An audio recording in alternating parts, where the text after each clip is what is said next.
Hello दोस्तों, स्वागत है आपका मेरे यूट्यूब चैनल परीक्षा प्लान में। तो कैसे हैं आप लोग? आई होप अच्छे होंगे। तो चलिए आज की ईवीएस की प्रैक्टिस को शुरू करते हैं। आज की वीडियो में मैंने सभी नए प्रश्न लिए हैं जो अभी तक प्रैक्टिस में नहीं लिए थे। तो सभी प्रश्न नए हैं। कुल प्रश्नों की संख्या 25 है। तो वीडियो में अंत तक बने रहिए। वीडियो देखने के बाद यदि आपको अच्छा लगे तो वीडियो को लाइक और शेयर कीजिएगा, और यदि आप चैनल पर नए हैं तो चैनल को सब्सक्राइब कर लीजिए। तो चलिए शुरू करते हैं आज के वीडियो को। तो पहला प्रश्न दिया गया है, किसी पर्यटक ने नीचे दिए अनुसार वर्णन किया है। मैं एक गांव में हूँ। भारी वर्षा यहाँ की सामान्य विशेषता है, इसीलिए यहाँ के गांव के लोगों ने अपने घर बांस के खंभों पर धरती से लगभग 10 से 12 फीट ऊंचाई पर बनाए हैं। ये घर भीतर से भी लकड़ी के बने हैं। इन घरों की छतें ढालू हैं। यह गांव निम्नलिखित में से कहाँ होना चाहिए? पहला विकल्प है हिमाचल प्रदेश, दूसरा है उत्तराखंड, तीसरा है असम और चौथा है आंध्र प्रदेश। तो बांस के मजबूत खंभों पर घर असम में बनाए जाते हैं और कई बार आपको बताया है, तो सी विकल्प इसमें सही हो जाएगा। लेह और लद्दाख में 2 मंजिला घर बनाए जाते हैं। जो ऊपर वाली मंजिल होती है उसमें घर के सभी सदस्य रहते हैं, और जो नीचे होती है उसमें कोई भी खिड़की नहीं होती। जानवर और जरूरी सामानों को वहां रखा जाता है। दीवारें पत्थर की बनाई जाती हैं। ऊपर जाने के लिए जो सीढ़ी होती है वह लकड़ी की बनाई जाती है। तो लेह और लद्दाख के घरों की विशेषताएं ये हैं। राजस्थान में घर बनाए जाते हैं, उनकी दीवारें मोटी होती हैं, मिट्टी से उन्हें लीपा जाता है, और जो छतें होती हैं वह कटीली झाड़ियों की बनाई जाती हैं। तो घरों की कुछ सामान्य विशेषताएं हैं जिनसे प्रश्न पूछे जाते हैं, वो आपको याद रखनी है। अगला प्रश्न देखते हैं। दक्षिण भारत का सबसे बड़ा आदिवासी मेला या उत्सव है। पहला विकल्प है कुंभ मेला, दूसरा है समक्का सारालम्मा जात्रा, तीसरा है खारची उत्सव और चौथा है गंगा जी मेला। तो दक्षिण भारत का सबसे बड़ा मेला पूछा गया है, आदिवासी उत्सव होता है ये। तो इसमें बी विकल्प सही है, समक्का सरालम्मा जात्रा। बी विकल्प इसमें सही है। यह भारतीय राज्य तेलंगाना में मनाया जाने वाला एक हिंदू आदिवासी देवता उत्सव है। यह जतारा दुनिया के सबसे बड़े लोगों के जमावड़े की मेजबानी करने के लिए भी प्रसिद्ध है। तो आपको याद रखना है, ये दक्षिण भारत का सबसे बड़ा आदिवासी उत्सव है। कुंभ मेला, अब इसमें जो 3 विकल्प लिखे हुए हैं उसके बारे में भी जानना आवश्यक है। कुंभ मेला जो है 4 जगह लगता है भारत में, प्रयागराज, हरिद्वार, उज्जैन और नासिक। खारची उत्सव त्रिपुरा में मनाया जाता है, और गंगा जी मेला दमन और दीव और पश्चिम बंगाल में मनाया जाता है। अगला प्रश्न देखते हैं। लिखा है पोचमपल्ली नाम है। पहला विकल्प है लोक चित्रकला का जो विशेष रंगों से बनाई जाती है, दूसरा है साड़ियों का जिन पर पारंपरिक रंगाई के ज्यामिति नमूने होते हैं, तीसरा है बकरियों की किस्म का जिसका महीन ऊन शॉल बनाने के काम आता है, और चौथा है प्राचीन भारतीय मंदिरों की श्रेणी का।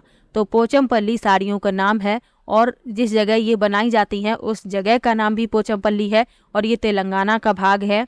तो इसमें बी विकल्प सही हो जाएगा, साड़ियों का जिन पर पारंपरिक रंगाई के ज्यामितीय नमूने होते हैं। अब बकरियों की जो किस्म होती है जिनके बालों से शॉल और स्वेटर,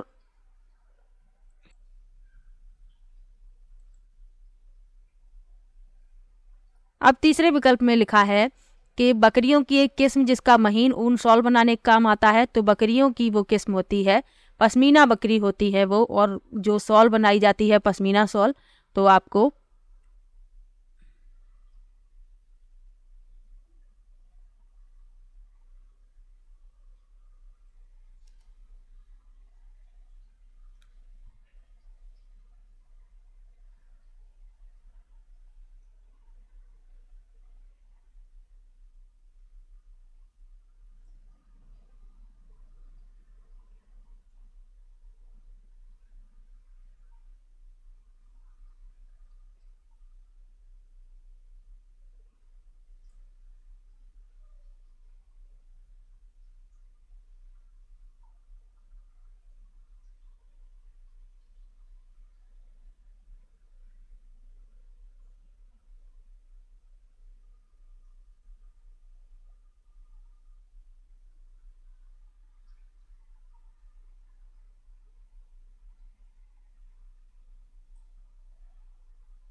अब तीसरे विकल्प में लिखा हुआ है कि बकरियों की किस्म जिसका महीन ऊन शॉल बनाने के काम आता है। तो पश्मीना शॉल बनाई जाती है बकरियों के बालों से, और इस बकरी का जो नाम है पश्मीना ही है, और इसकी जो प्रजाति है कैपरा हिरकस प्रजाति है। तो ये आपको याद रखना है। अगला प्रश्न देखते हैं। लिखा है नीचे दिए गए कथनों पर विचार कीजिए। लेफ्टिनेंट कमांडर वहीदा प्रिज्म भारतीय नौसेना में डॉक्टर हैं। वहीदा प्रिज्म एक बहुत छोटे से गांव से हैं और उनकी पढ़ाई सरकारी विद्यालय में हुई है। वहीदा प्रिज्म पहली महिला है जिन्होंने एक परेड की कमान संभाली। और चौथा विकल्प है वहीदा प्रिज्म मेडिकल ऑफिसर हैं और रोगियों को दवा ही देती हैं। तो इसमें बताना है वहीदा प्रिज्म के बारे में कौन सा कथन सही है।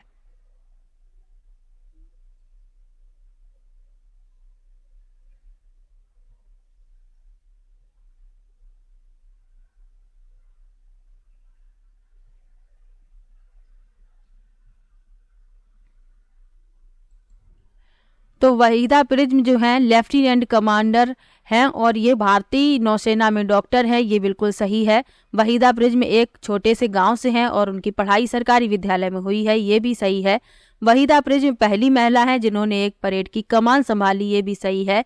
लेकिन वे मेडिकल ऑफिसर है और रोगियों को दवा ही देती हैं, ये गलत है। ABC इसमें सही है, तो तीसरा विकल्प इसमें सही हो जाएगा।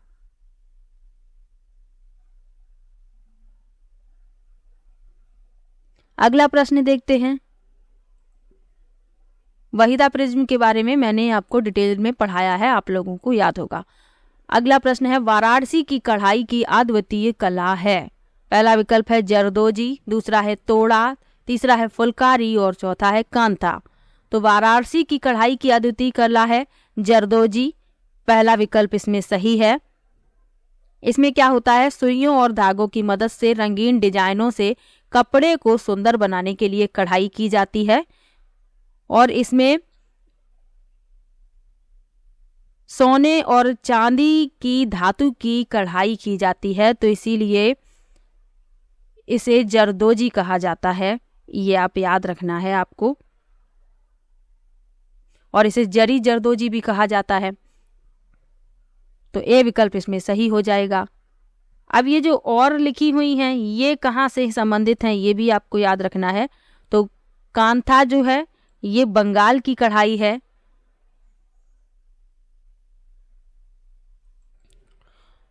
तोड़ा जो है ये तमिलनाडु से संबंधित है और फुलकारी पंजाब से, तो ये भी आपको याद रखना है। अगला प्रश्न देखते हैं।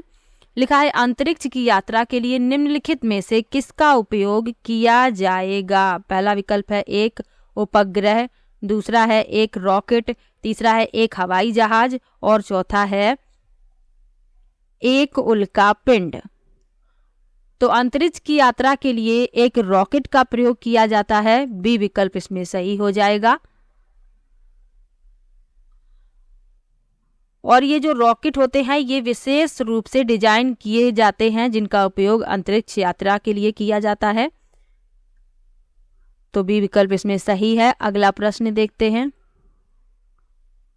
लिखा है घर में बच्चों से धीरे धीरे खाने के लिए एवं अच्छी तरह चबाने के लिए कहा जाता है, इसका सबसे उपयुक्त कारण है। पहला विकल्प है वे कम खाते हैं, दूसरा है उनके दांत सुरक्षित रहते हैं, तीसरा है वे खाते समय पानी नहीं पीते और चौथा है उनके भोजन का पाचन सही ढंग से होता है। तो बच्चों को ये कहा जाता है कि धीरे धीरे खाना खाइए और अच्छी तरीके से चबा कर खाइए। तो ऐसा इसलिए कहा जाता है क्योंकि ऐसा करने से उनके भोजन का जो पाचन है वह सही ढंग से होता है। डी विकल्प इसमें सही हो जाएगा, तो इसमें केवल डी सही है, चौथा विकल्प इसमें सही हो जाएगा। अगला प्रश्न देखते हैं। लिखा है सड़कों पर सर्वोच्च वर्ग जो अधिकतर 6 पथ या अधिक का होता है क्या कहलाते हैं।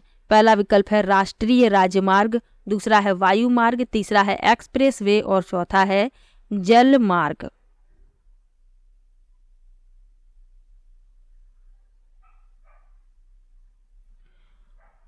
तो सड़कों का सर्वोच्च वर्ग जो अधिकतर 6 पथ या अधिक का होता है तो वह एक्सप्रेस वे कहलाता है, सी विकल्प इसमें सही है। जल मार्ग जल से संबंधित है, जिसमें बड़े बड़े पानी के जहाज और नाव चलाए जाते हैं। वायु मार्ग हवाई जहाज के लिए होता है। राष्ट्रीय राजमार्ग जो है सरकार द्वारा प्रतिबंधित प्राथमिक सड़क नेटवर्क को संदर्भित करते हैं, तो ये भी आपको याद रखना है। इसमें सी विकल्प सही है। अगला प्रश्न देखते हैं। लिखा है निम्नलिखित पहेली हल कीजिए। सिर पर मेरे ताज है, सुंदर नाच दिखाता हूँ, सुंदर पंखों पर नाज है, मैं हूँ। पहला विकल्प है तोता, दूसरा है फाख्ता, तीसरा है बत्तख और चौथा है मोर। तो आप लोगों को पता है कि ये मोर है, चौथा विकल्प इसमें सही है। मोर जो है भारत का राष्ट्रीय पक्षी भी है, तो ये भी आपको याद रखना है। अगला प्रश्न देखते हैं।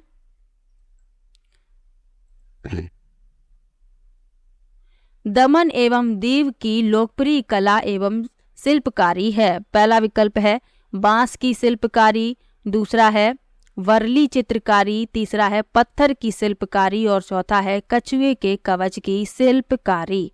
तो दमन एवं दीव की लोकप्रिय कला एवं शिल्पकारी है कछुए के कवच की शिल्पकारी। डी विकल्प इसमें सही हो जाएगा। इसमें क्या होता है, सजावटी वस्तुओं को बनाने के लिए कछुए के गोले का उपयोग किया जाता है। अगला प्रश्न देखते हैं। सभी प्रश्न मैंने नए लिए हुए हैं, अभी तक ये प्रश्न प्रैक्टिस में नहीं लिए थे, तो नए प्रश्न हैं, इसलिए वीडियो को पूरा अवश्य देखिएगा। अगला प्रश्न है विटामिनों तथा खनिज लवणों को सूक्ष्म पोषक तत्व कहा जाता है क्योंकि।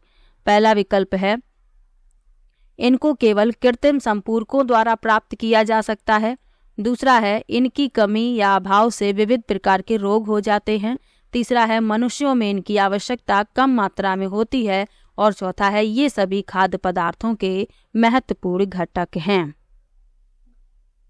तो इस प्रश्न में सी विकल्प सही हो जाएगा। विटामिन और खनिज लवण जो हैं इनकी कम मात्रा में मनुष्य को आवश्यकता होती है, सी विकल्प इसमें सही हो जाएगा। अगला प्रश्न देखते हैं।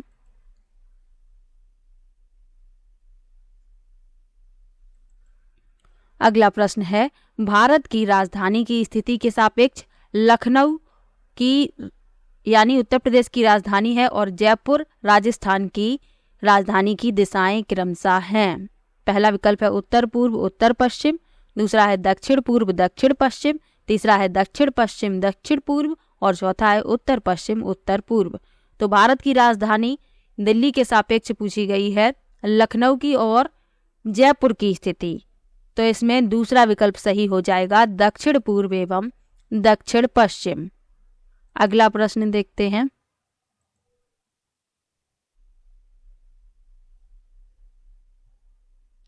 लिखा है पक्षियों के पंख विभिन्न रंगों आकारों एवं माप के होते हैं, इनके पंख उन्हें उड़ने में सहायता करते हैं तथा। पहला विकल्प है विभिन्न प्रकार का भोजन खाने में, दूसरा है उन्हें गर्म रखने में, तीसरा है विभिन्न तरीकों से चलने में और चौथा है उन्हें जल सह बनाते हैं। तो पंख जो है भोजन खाने में तो कोई सहायता नहीं करते, ये गलत हो गया। पंख पक्षियों को गर्म रखते हैं तो बी सही है। विभिन्न तरीकों से चलने में, इसमें भी पंख कोई सहायता नहीं करते लेकिन उन्हें जलसह बनाते हैं, तो बी और डी इसमें सही है, बी विकल्प इसमें सही हो जाएगा।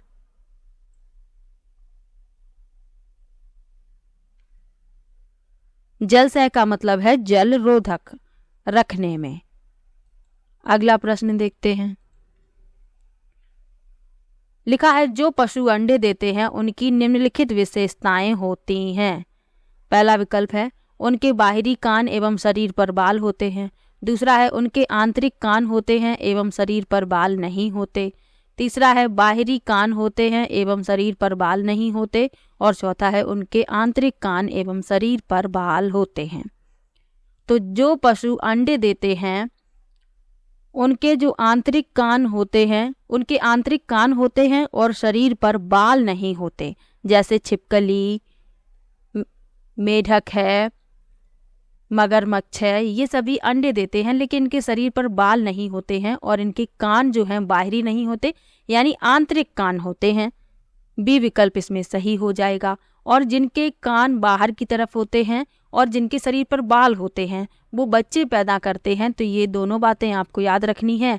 इस प्रश्न में बी विकल्प सही हो जाएगा। अगला प्रश्न देखते हैं। लिखा है उस पहली भारतीय महिला का नाम जिन्होंने एवरेस्ट पर्वत की चोटी पर कदम रखा और राष्ट्रीय ध्वज तिरंगा गाड़ा तथा कई फोटो भी खींची। पहला विकल्प है कर्णम मल्लेश्वरी, दूसरा है सुनीता विलियम्स, तीसरा विकल्प है सूर्यमणि और चौथा है बछेंद्री पाल। तो ये मैंने आपको बताया है, आपको पता होगा कि एवरेस्ट पर कदम रखने वाली पहली भारतीय महिला बछेंद्री पाल है। डी विकल्प इसमें सही है। 1984 में ये माउंट एवरेस्ट की चोटी पर पहुंचने वाली पहली भारतीय महिला बनी थी। तो डी विकल्प इसमें सही हो जाएगा। सूर्यमणि जो है झारखंड के कुडुक आदिवासी समाज से संबंध रखती हैं और जंगल बचाओ आंदोलन में इन्होंने भाग लिया। सुनीता विलियम्स भारतीय मूल की अमेरिकी अंतरिक्ष यात्री हैं और कर्णम मल्लेश्वरी वेट लिफ्टर हैं। तो ये भी आपको याद रखना है।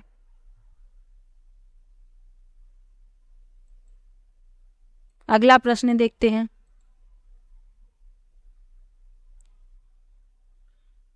निम्नलिखित में से कौन से कथन मणिपुर के संबंध में सही है?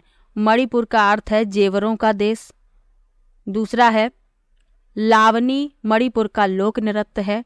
तीसरा है लोकटक ताल जाना जाता है फुमदी नामक गोलाकार तैरते हुए दलदलों के लिए और चौथा है मणिपुर बांस के उत्पादों का सबसे बड़ा उत्पादक है।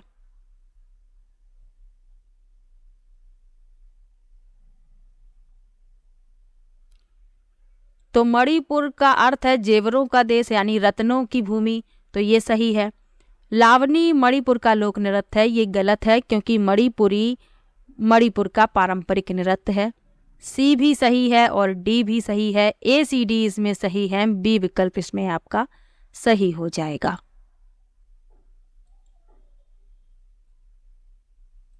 अगला प्रश्न है सोना की सहेली तारा मिजोरम से है। तारा को हिंदी बोलने में परेशानी होती है क्योंकि मिजोरम में बोली जाने वाली प्रमुख भाषाएं हैं। पहला विकल्प है खासी असमी, दूसरा है मिजो लुसेई कुकी, तीसरा है मैथिलोन अंग्रेजी और चौथा है माओ बंगाली। तो मिजोरम में जो भाषाएं बोली जाती हैं बी विकल्प इसमें सही है, मिजो लुसेई कुकी। मिजो जो है मिजोरम की आधिकारिक भाषा है, लेकिन ये जो दो भाषाएं हैं ये भाषाएं विशिष्ट समुदायों द्वारा बोली जाती हैं। अगला प्रश्न देखते हैं। लिखा है पर्वतारोही अपने साथ ऑक्सीजन सिलेंडर ले जाते हैं क्योंकि उन्हें इसकी जरूरत होती है। पहला विकल्प है खाना पकाने के लिए क्योंकि पर्वतों में ईंधन की उपलब्धता कम होती है। दूसरा है अपने को गर्म रखने के लिए उसमें उपस्थित ऑक्सीजन को जलाकर। तीसरा है सांस लेने के लिए क्योंकि अधिक ऊंचाइयों पर ऑक्सीजन की मात्रा कम मिलती है और चौथा है टेंट लगाने के लिए सहारे के रूप में। कितना अच्छा प्रश्न है, आप लोग विकल्प से ही समझ गए, पढ़ने से ही मैंने पढ़े हैं तो आपको पता चल गया होगा कि सी विकल्प इसमें सही है। सांस लेने के लिए क्योंकि ऊंचाइयों पर ऑक्सीजन की कमी हो जाती है इसीलिए पर्वतारोही अपने साथ ऑक्सीजन का सिलेंडर ले जाते हैं। बाकी जो विकल्प है आप लोग देखने से ही पता कर लेंगे कि खाना पकाने के लिए ऑक्सीजन सिलेंडर की जरूरत नहीं होती, अपने को गर्म रखने के लिए ये भी नहीं, टेंट लगाने के लिए सहारे के रूप में तो उसमें ऑक्सीजन सिलेंडर की क्या आवश्यकता है।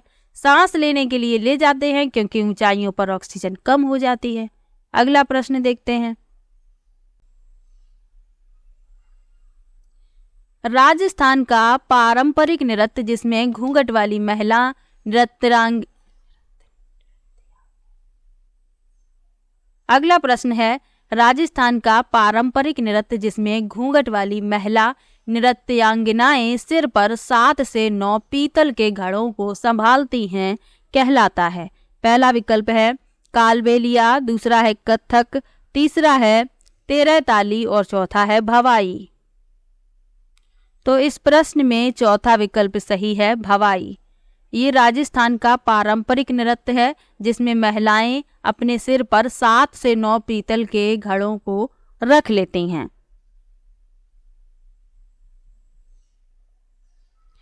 अब ये जो और विकल्प लिखे हुए हैं ये कहाँ के नृत्य हैं? तो कालबेलिया जो है, कालबेलिया समुदाय होता है जो सांपों को पालते हैं, तो ये नृत्य करते हैं कालबेलिया नृत्य। और कथक जो है, कथक उत्तर प्रदेश का शास्त्रीय नृत्य है। और 13 ताली जो है ये रामदेवरा, डिंडवाना, डूंगरपुर और उदयपुर के क्षेत्र में किया जाता है। अगला प्रश्न देखते हैं। लिखा है मधुबनी एक प्रसिद्ध, पहला विकल्प है झील है राजस्थान में, बिहार की सौल है, तीसरा है आंध्र प्रदेश की बुनी हुई साड़ी है और चौथा है बिहार की एक प्रकार की लोक कला चित्रकारी है।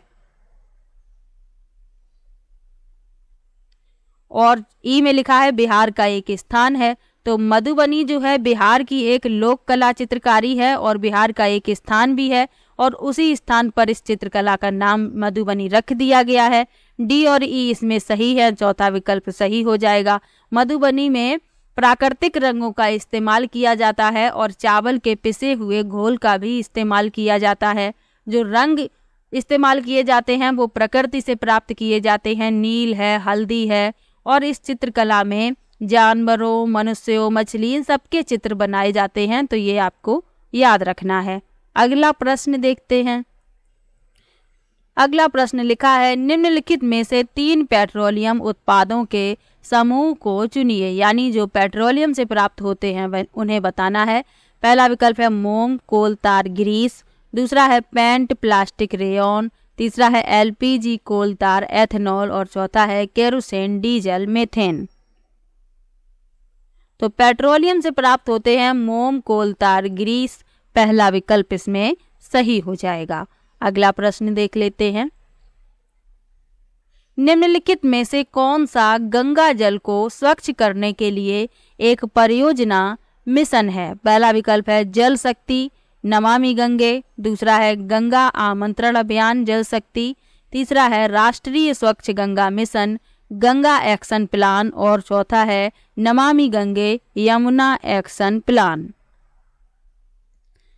तो इस प्रश्न में तीसरा विकल्प सही है, राष्ट्रीय स्वच्छ Ganga mission, Ganga action plan. तीसरा विकल्प इसमें सही है।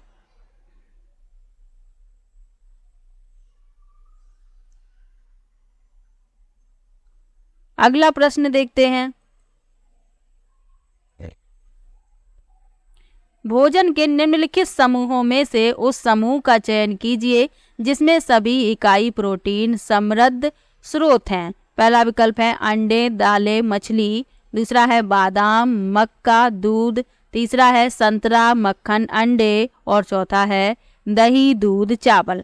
तो जिसमें प्रोटीन प्रचुर मात्रा में पाया जाता है वह विकल्प आपको बताना है। तो अंडे, दालें, मछली, इनमें प्रोटीन प्रचुर मात्रा में पाया जाता है, पहला विकल्प इसमें सही हो जाएगा।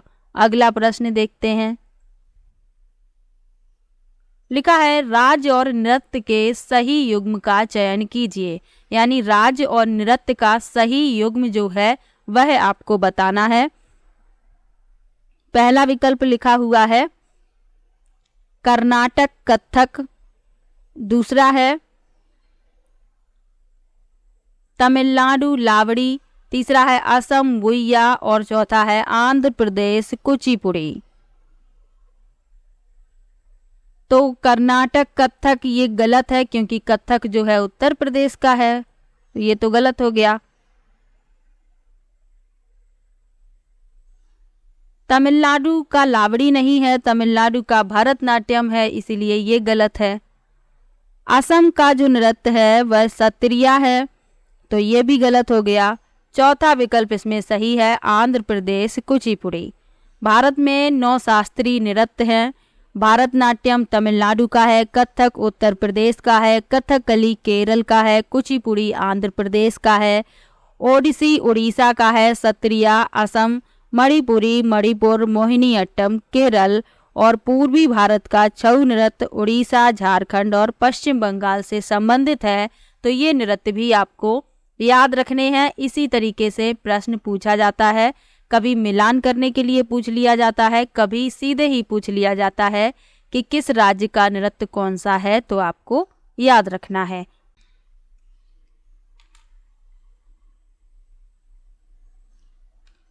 तो आज का ये आखिरी प्रश्न है, ओजोन की परत के अवक्षय को नियंत्रित करने हेतु 1987 में एक अंतरराष्ट्रीय संधि पत्र पर हस्ताक्षर किए गए जिसे कहा जाता है। पहला विकल्प है क्योटो संलेख, दूसरा है मॉन्ट्रियल संलेख, तीसरा है पेरिस संधि और चौथा है दोहा संधि।